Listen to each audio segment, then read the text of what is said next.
Mic check 1, 2, 3. Powered by India's #1 gold buying company, Attica Gold Company. நாவிகர்களுடைய தலைவர் விஜய் டெல்லியில ராகுல் காந்தி கிட்ட அப்பாயின்மெண்ட் கேட்டிருக்காங்க. அதுக்கான தகவல் அது சும்மா தகவல் இல்லை. பெரிய அளவுல பேசப்பட்டு இருக்குது. என்ன யாரும் தொடர்பு கொண்டு இவங்களும் பேசல.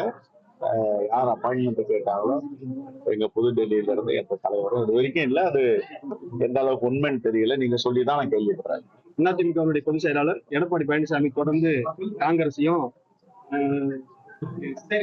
திமுக கூட்டணியில் இருக்கக்கூடிய கட்சிகளையும் தொடர்ந்து விமர்சனம் பண்ணிட்டு இருக்காரு, அழைச்சிட்டு இருக்காரு, பகிரங்கமாக கூப்பிடுறாரு. அது சம்பந்தமா நீங்க என்ன உங்களுடைய கருத்து என்ன பாக்குறீங்க? தமிழ்நாட்டு உரிமையெல்லாம் விட்டு கொடுத்தது யாரு? தமிழ்நாட்டு மக்களுக்கு எல்லாம் தெரியும்.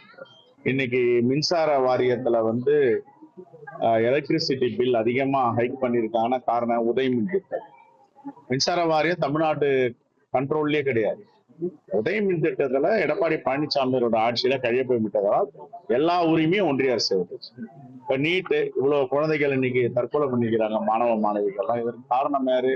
அம்மையார் ஜெயலலிதா இருந்த வரைக்கும் நீட்டை உள்ள கொண்டு வரலையே. இவர் தானே போய் கையெழுத்து நீட்டு நாங்க ஏற்றுக்கொள்ளுகிறோம்னு சொன்னாரு. அதுக்கப்புறம் ஜிஎஸ்டி, இன்னைக்கு ஜிஎஸ்டி தொகை இவ்வளவு நிலுவையில இருக்கு. நம்முடைய உரிமை பணம், நம்முடைய வரி பணம், வேர்வையும் ரத்தமும் சிந்தி கொடுக்கின்ற பணம், மக்களுடைய பணம், அதை கொடுக்க மறுக்கிறார். இதுக்கெல்லாம் யார் கையொப்பமிட்டது, ஏற்றுக்கொண்டது? எடப்பாடி பழனிசாமி அவர்கள் தான். இவரு எல்லா விதத்திலும் அடிமை சாசனம் எழுதி கொடுத்துட்டு இங்க இருக்கிறவங்களை குறை சொல்லிட்டு இருக்காருன்னா அது ஒரு விரல் பிறரை காட்டினால் 4 விரல் அவரை காட்டுகிறது என்பதை மறந்து விடுகிறார். Mic check 1, 2, 3.